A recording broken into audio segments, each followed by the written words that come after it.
Il y a très longtemps, un roi puissant, Nebuchadnezzar, alla dormir, avec une question à l'esprit.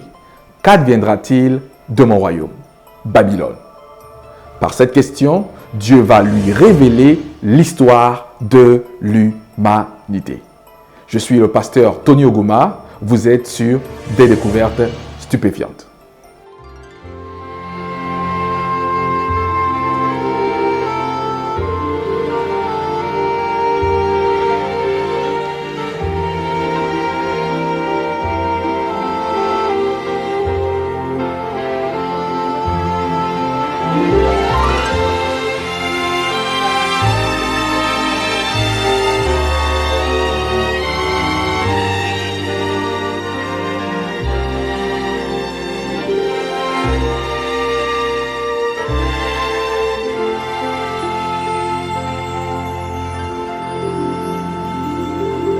Le thème de notre présentation aujourd'hui est le suivant. Un rêve ancien révèle l'histoire du monde.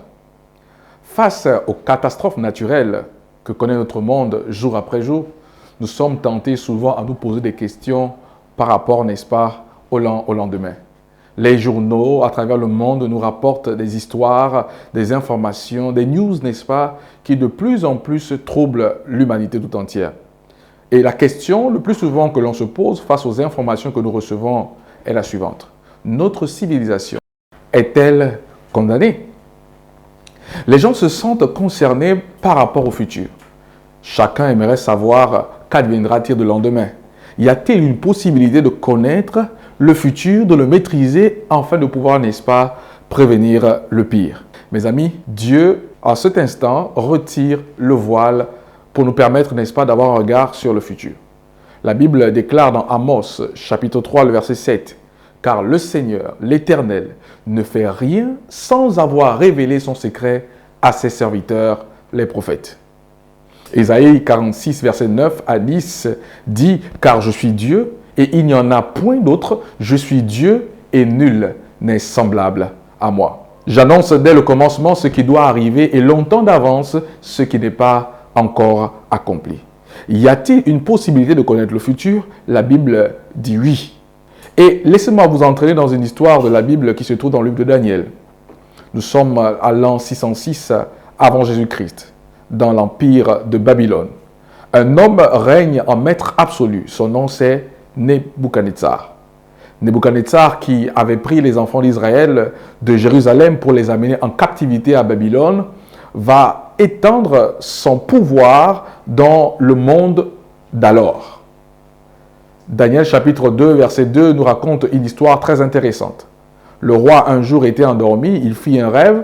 Ayant oublié le rêve, il prit la décision de convoquer tous les magiciens de son royaume. Daniel chapitre 2, le verset 2. La Bible dit, « Le roi fit appeler les magiciens, les astrologues, les enchanteurs et les chaldéens pour qu'ils lui disent son rêve. » Tous étaient réunis et essayèrent de trouver, n'est-ce pas, la réponse à la question du roi. Qui peut me rappeler le rêve et me donner l'explication de ce rêve? Le roi leur dit, j'ai eu un songe, mon esprit est agité et je voudrais connaître ce songe. Il somma tous les magiciens, les spécialistes de la révélation, de lui trouver, n'est-ce pas, la solution à sa question et à son problème.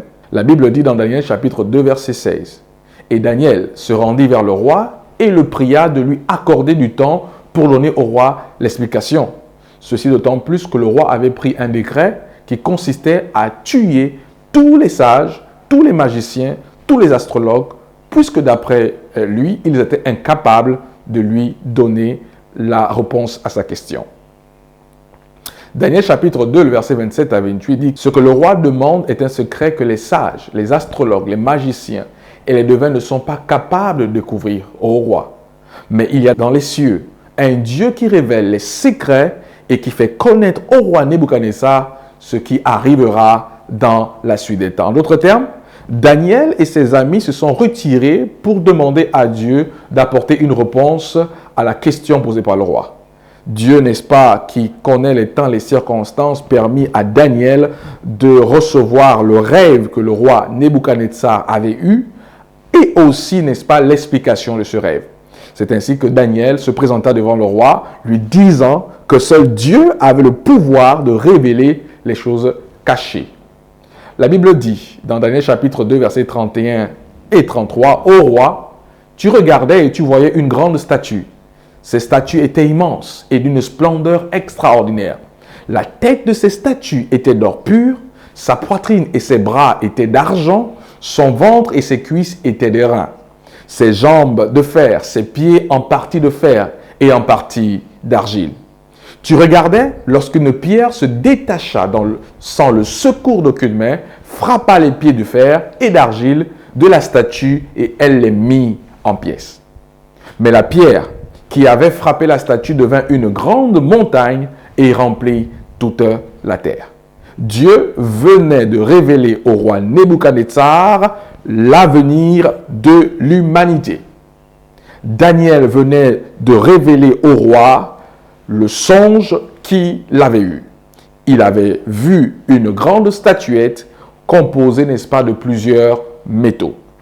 Daniel chapitre 2, le verset 38, la Bible dit, Daniel dit au roi, c'est toi qui es la tête. Ici, Daniel commence, n'est-ce pas, à donner l'explication au roi, l'explication du songe qu'il a eu. Daniel dit au roi que c'est toi qui es la tête. En d'autres termes, Babylone était représentée par la tête d'or. Puisse-t-il vivre éternellement, Nebuchadnezzar, tel était le souhait de ceux qui vivaient dans l'empire de Babylone. C'était un empire magnifique, bien construit. Dans le livre de Daniel et Révélation, à la page 33 et 34, l'auteur dit ce qui suit. Là, avec toute la terre prosternée à ses pieds, une reine avec une grandeur sans prix se tenait à la cité, fière, capitale pour ce royaume qui était représenté par une tête en or. Telle était la beauté de Babylone. Daniel avait prédit qu'un autre royaume devait venir après le royaume de Babylone. Daniel chapitre 2 verset 39 dit « Après toi, il s'élèvera un autre royaume. » En d'autres termes, après le royaume de Babylone, un autre royaume devait émerger. En octobre le 13, en 539 avant Jésus-Christ, les Mèdes et les Perses renversèrent le royaume ou l'empire de Babylone. Daniel chapitre 5 verset 3 à 4 dit « Et le roi et ses grands, ses femmes et ses concubines s'en servirent pour boire. » Rappelez-vous, lorsque Belchazzar organisa une grande fête et prit les instruments du temple pour fêter avec, ce qui se passa, c'est que quelque chose d'extraordinaire va venir écrire sur le mur de l'endroit où se trouvaient Belchazzar et ses invités les mots suivants. Méné, méné, tekel, upharsim. Comptez, comptez, pesez et divisez. Et voici l'explication de ces mots. Dit Daniel, comptez, Dieu a compté ton règne et y a mis fin.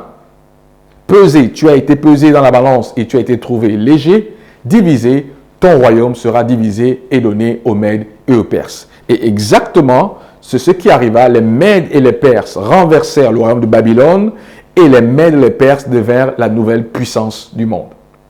Ésaïe 45, verset 1 à 2 dit, « Ainsi parle l'Éternel à son oint, à Cyrus qu'il tient par la main pour terrasser les nations devant lui et pour relâcher la ceinture des rois, pour lui ouvrir les portes afin qu'elles ne soient pas fermées. » Des années auparavant, Dieu avait prédit que Cyrus devait, n'est-ce pas, conquérir Babylone. La Bible n'est pas un livre humain, c'est la parole de Dieu et elle nous révèle des choses extraordinaires. Rappelez-vous que la poitrine de cette statue magnifique et ses bras étaient d'argent. Daniel chapitre 2, le verset 39, la Bible dit « Puis un troisième royaume qui sera d'airain et qui dominera sur toute la terre. » En d'autres termes, après l'empire merdo-persan, un autre empire devait grigner et cet empire, d'après l'histoire, c'est l'empire Grèce, avec Alexandre le Grand comme le grand général de cet empire. Un grand historien a dit ce qui suit.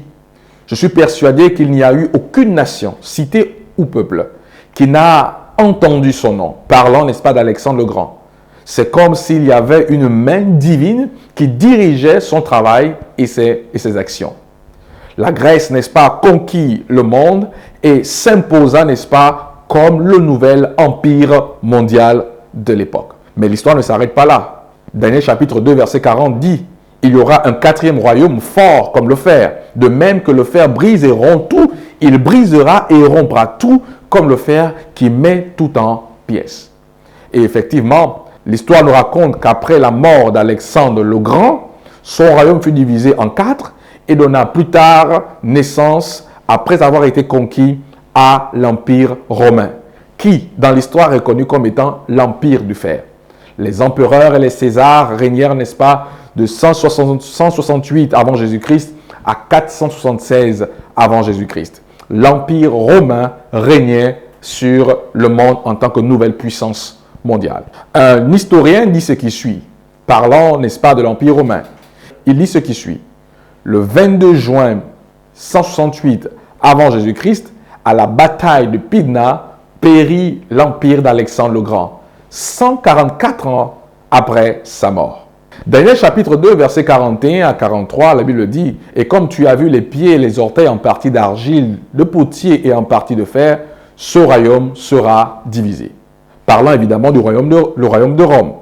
Ils ne seront point unis l'un à l'autre, de même que le fer ne s'allie point avec l'argile. Exactement après la conquête organisée, n'est-ce pas, par Rome vis-à-vis de la Grèce, elle régna pendant quelque temps, mais elle fut divisée en 10 autres nations. Daniel 2, 41 dit ce qui suit: « Et comme tu as vu les pieds et les orteils en partie d'argile, de potier et en partie de fer, ce royaume sera divisé. » Le royaume de Rome fut divisé en 10 grandes puissances qui a donné naissance aujourd'hui à ce que nous appelons l'Allemagne, la Suède, la France, l'Italie, les anglo-saxons qui sont devenus, n'est-ce pas, les Anglais, le Portugal qui étaient les Suèves, les Wisigoths qui sont devenus, n'est-ce pas, les Espagnols, sont les puissances barbares qui divisa l'Empire romain en 10, exactement comme l'avait prédit le rêve de Nebuchadnezzar. Au XXIe siècle, nous pouvons nous poser la question: quelle est l'importance de ce rêve pour nous aujourd'hui? Le rêve de Daniel a une importance pour nous aujourd'hui, car ce rêve ne s'arrête pas avec les nations européennes.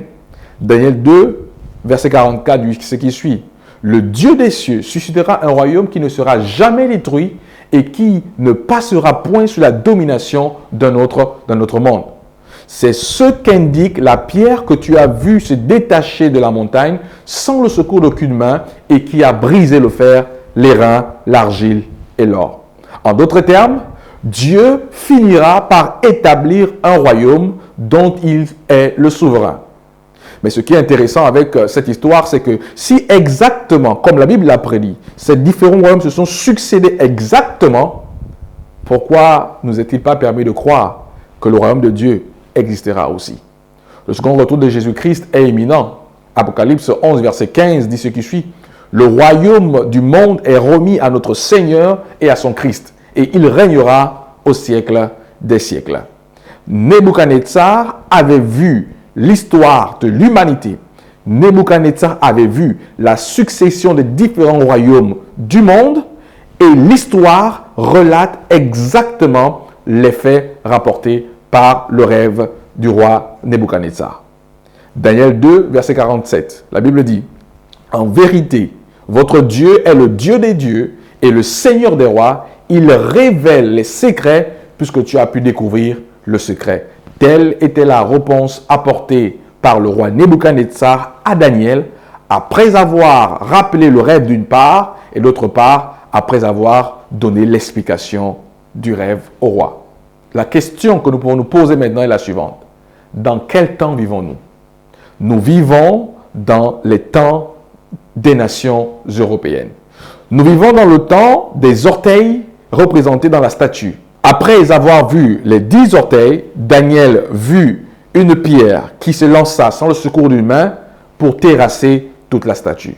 Et Daniel répondit que cette pierre est la représentation du royaume de Dieu. Si nous sommes au temps des nations européennes, il est plus que jamais évident que Christ revient bientôt. Matthieu chapitre 25, verset 34, la Bible dit: « Venez, vous qui êtes bénis de mon Père, prenez possession du royaume qui vous a été préparé dès la fondation du monde. » Jésus revient bientôt. il est plus qu'important pour chacun de nous préparer pour son glorieux retour. Que le Seigneur vous aide à être prêt, qu'il nous aide tous à nous préparer pour son second retour, sachant bien que le retour de Jésus a été révélé par le rêve du roi Nebuchadnezzar. Que Dieu vous bénisse au nom de Jésus-Christ. Amen.